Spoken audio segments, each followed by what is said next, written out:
حضرت سلیمان علیہ السلام نا دعا کرنے کے لیے باہر نکلے، بارش نہیں ہو رہی تھی، تو آپ باہر نکلے تو ایک چونٹی نے اپنے پر پھیلائے ہوئے، آپ چونکہ جانوروں کی بولیاں جانتے تھے تو چونٹی بھی دعا مانگ رہی تھی کہ اللہ مہربانی فرما، بارش عطا فرما، قحط پڑ گیا۔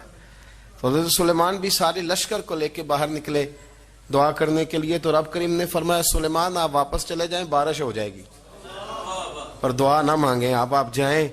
تو سلیمان نے عرض کی مالک دعا تو مانگ لینے دے، بارش کا تو نے فیصلہ کر لیا، تو دعا تو عبادت ہے۔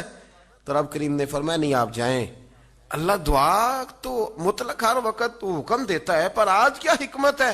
فرمایا وہ چونٹی کے پھیلے ہوئے بازو دیکھے ہیں نا، تو اگر آپ نے بھی دعا مانگ لی تو چونٹی کے دل میں خیال آئے گا یہ میری دعا سے نہیں برسی، یہ تو سلیمان علیہ السلام پیغمبر کی دعا سے برسی ہے، تو آج میرا ارادہ ہے، قدرت ہے کہ بارش ملے گی، پر چونٹی کے کہنے کی برکت سے ملے گی۔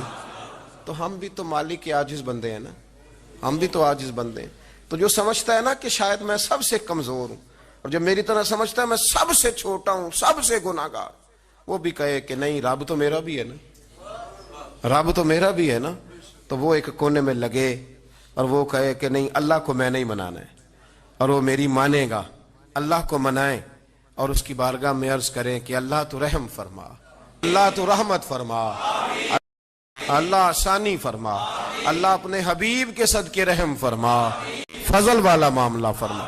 خوب اللہ کی بارگاہ میں آوازاری کریں، مسجد میں علاوہ اس کے بھی پہنچیں، جمعے کے علاوہ بھی پہنچیں، اپنے گھروں میں اپنے بچوں کو، اور میری اپیل ہے مسافروں سے دعا کرائیں، میری اپیل ہے بزرگوں سے دعا کرائیں، میری اپیل ہے دعاؤں کا دروازہ ہے۔ کیوں کہہ رہا ہوں؟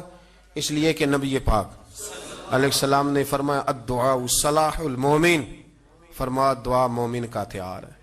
آپ کو پتہ ہے بدر میں جو طاقت لڑی تھی وہ دعا کی طاقت ہے۔ ساری رات حضور نے دعا مانگی تو صبح اللہ نے کامیابیاں عطا کر۔ دعا ایک بڑی قوت ہے، ساری احتیاطی تدابیر استعمال کریں، اس کے ساتھ ساتھ دعا کریں۔